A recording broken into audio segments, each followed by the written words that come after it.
Noong una, ayaw kong sanang makisali sa komunidad. Kaso may nag-organize ng women's organization at sumasali naman ako. Kahit ayaw ko, gusto naman ng mga kababaihan na ako ang magiging pangulo nila ay tinatanggap ko. Nagnilay-nilay ako sa sarili ko, bakit ba ako pinili nila?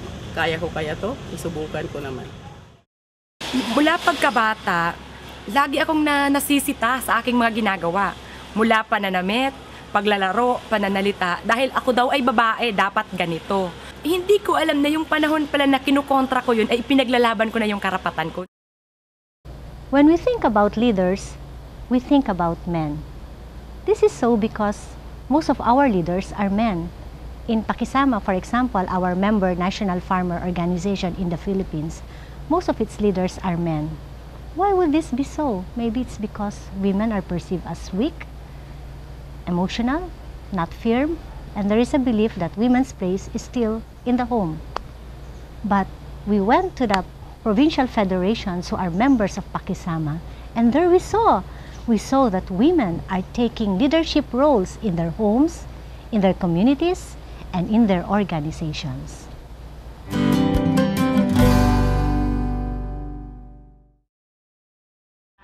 Darating ang isang grupo ng mga katutubo ang gusto ilawat na mabilisan sa kanila yung kadti.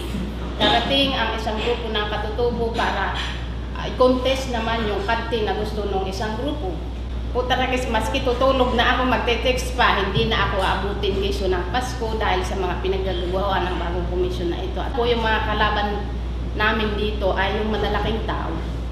Nananatili ako dito sapagkat alam kong naroon ang aking tribo na ang dala-dala ko ay ang kanilang busis at maging bahagi man lang ako ng kasaysayan na mayroong nag-iit ng aming karapatan at ng karapatan ng mga naghihirap ng mamamayan.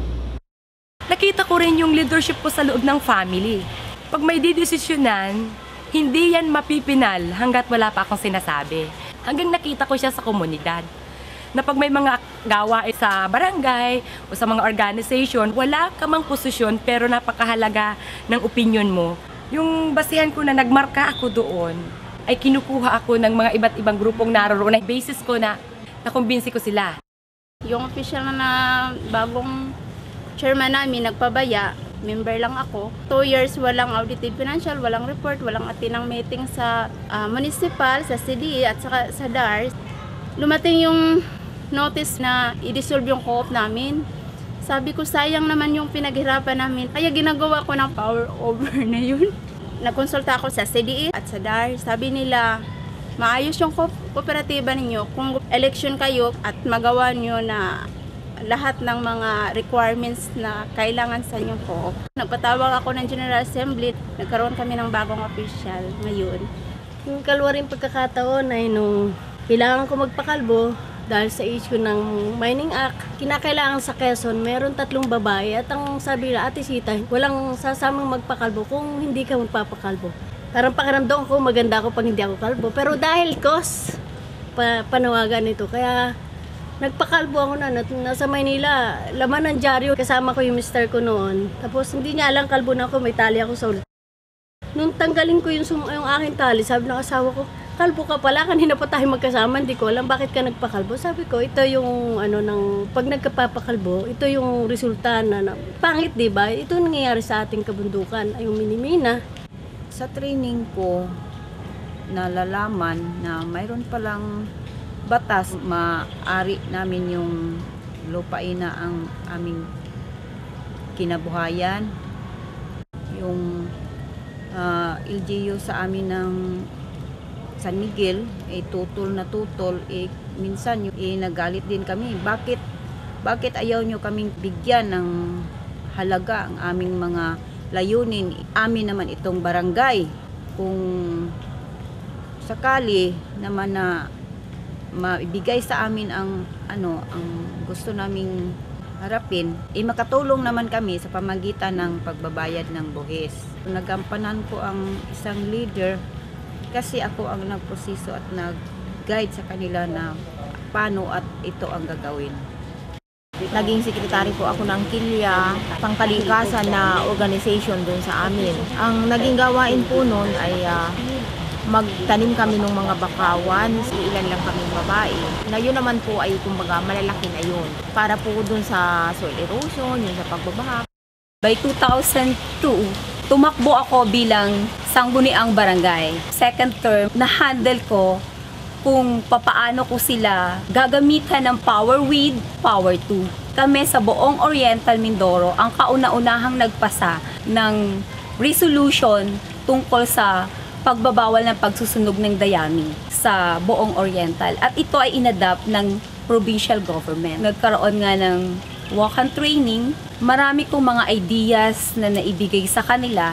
Ito ay nagbunga ng sunod-sunod na magagandang proyekto katulad ng livelihood program sa mga kababaihan.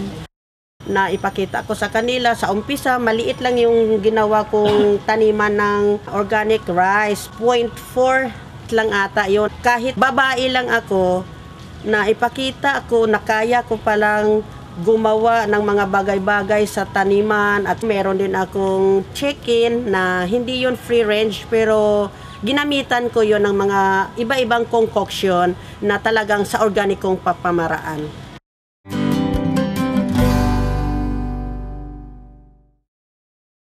Dahil nag-aalala ako dun sa bunso ko, baka mamaya yun ang pagdiskitahan.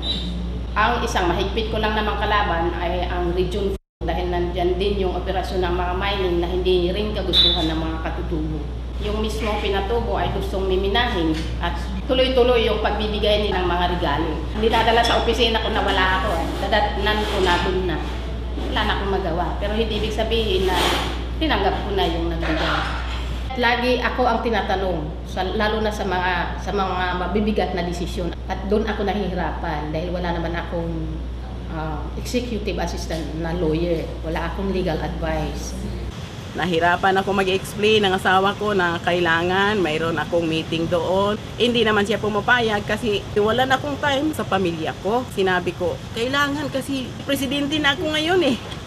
Sabi niya, ano ba yung mapapala mo dyan? Wala naman kayong sweldo. Kailangan tumigil ka na.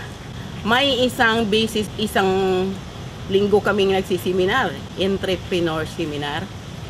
Alas 9 ng gabi na kami nakauwi kasi malayo doon sa amin. Hindi na ako binuksan ng pinto ng asawa ko.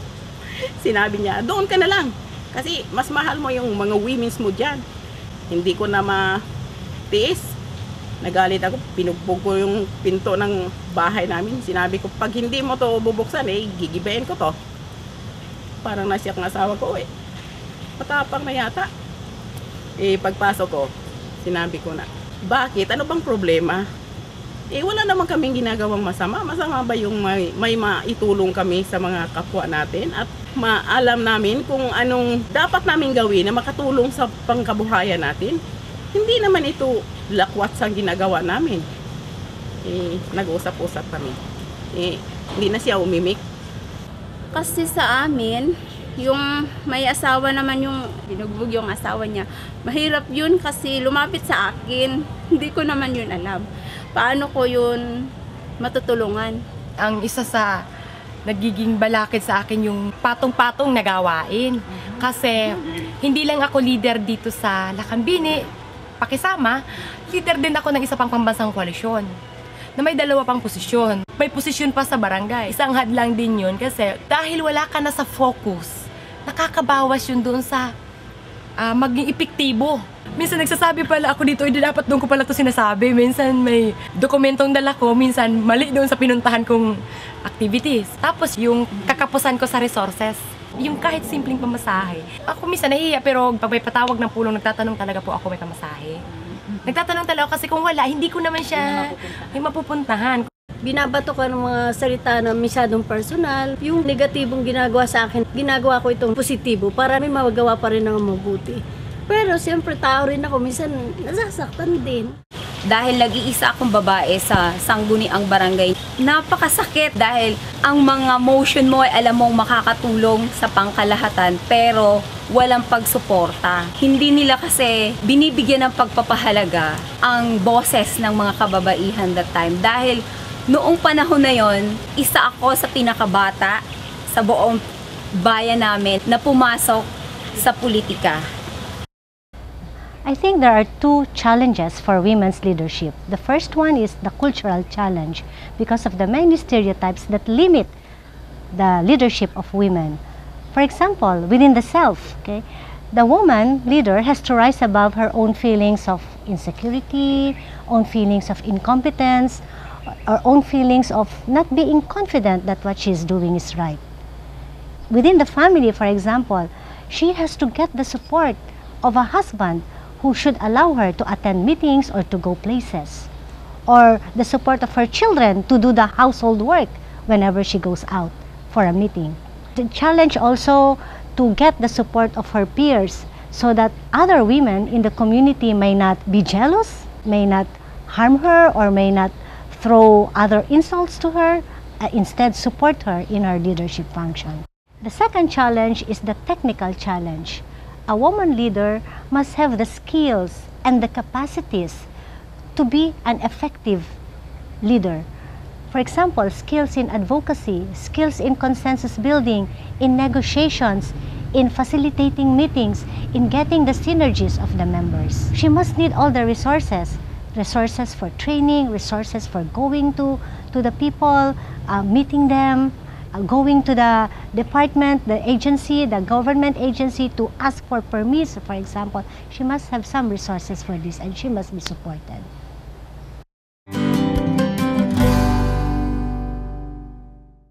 Bago ako humawak ng ano pa man sa aming bahay, sa aking pagising, Biblia na muna aking hinahawakan.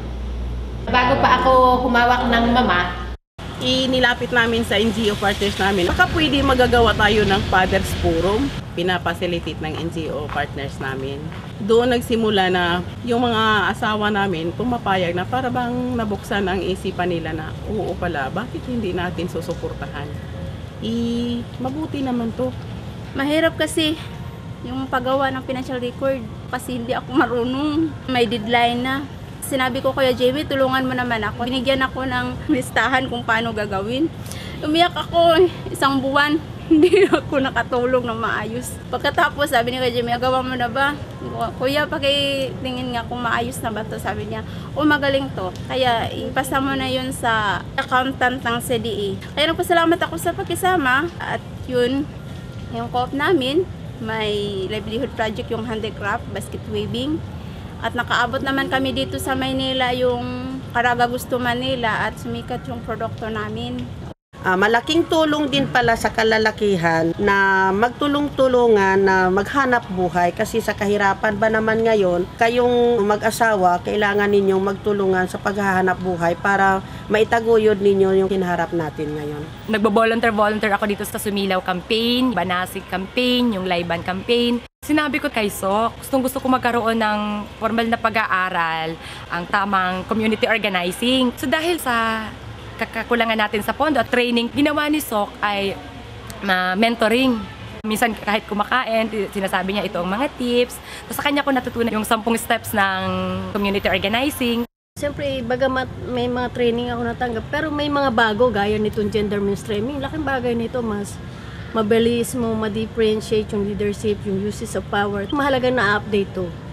Mayroon pala kaming malaking rights na makapag-ari ng lupa naming tinatayuan sa tulong ng mga pakisama, trainings sa Balaod, Mindanao na paralegal clinicking. Noon ko lang na-realize yung mga trainings na dinaluhan ko, patawag ng local government, ng mga partners, networks, ito ay malaking bahagi ng pag-unlad ng aking pagkatao.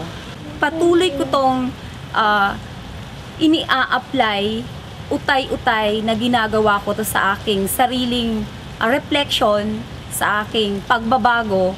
Kalakasan ko rin siguro, wala akong partner in life na magiging kontrabida sa pag-alis-alis ko sa aming bahay.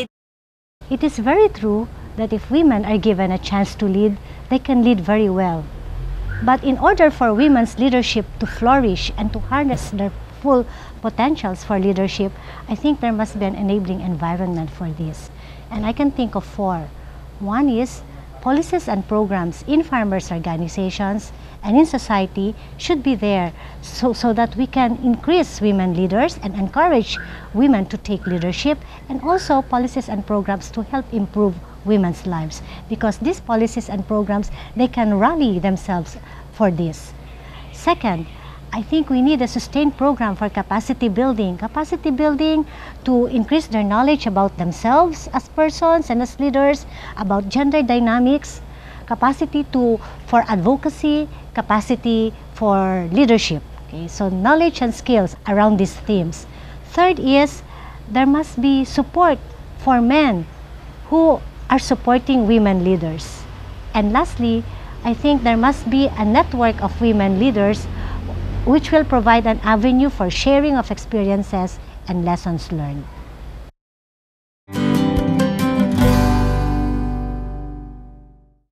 Ang higit na tagumpay dito ay hindi yan nanggagaling sa langit.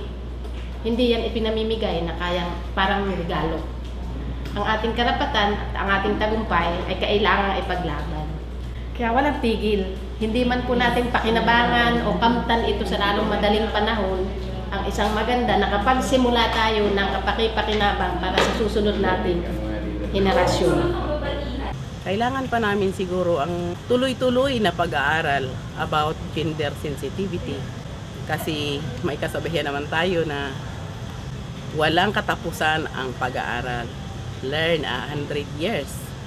Kailangan tutuparin ko ang isang responsibilidad dahil alam ko na ito ay makabubuti sa mga kasamahan ko, lalong-lalo sa mga kababaihan na nandoon sa coastal at sa mga interior barangays. Yung babae at lalaki kailangan pantay-pantay tayo, walang mga api. Kaya kung gagawin nyo uli yung pangbugbog sa asawa mo, ipakukulong kita. Kasi may batas naman na mag-protect sa mga babae. Ako mas mahalaga sa akin na nakikita ko yung patuloy na pagpapaunlad ng mga kababaihan sa lokal. Ngayon, kung marami na kaming mga leader na may mga ganitong pagtingin, may mga ganitong kakayanan, hindi na mabigat sa isang leader yun, mas magaan na. Yung empowerment, masasabi mo successful ka kung mas maraming babae ang gumagawa ng ginagawa mo at hindi lang ikaw lagi. Sana, pagdating ng araw, maging role model ako at maging inspirasyon ng kapwa ko kababaihan para magkaroon sila ng lakas ng loob sa pakikipaglaban o maging pinuno. Sana maipagpatuloy ko yung aking confident at determinasyon, yung passion na ngayon ay nasa pagsusulong ng sustainable agriculture sa province ng Mindoro.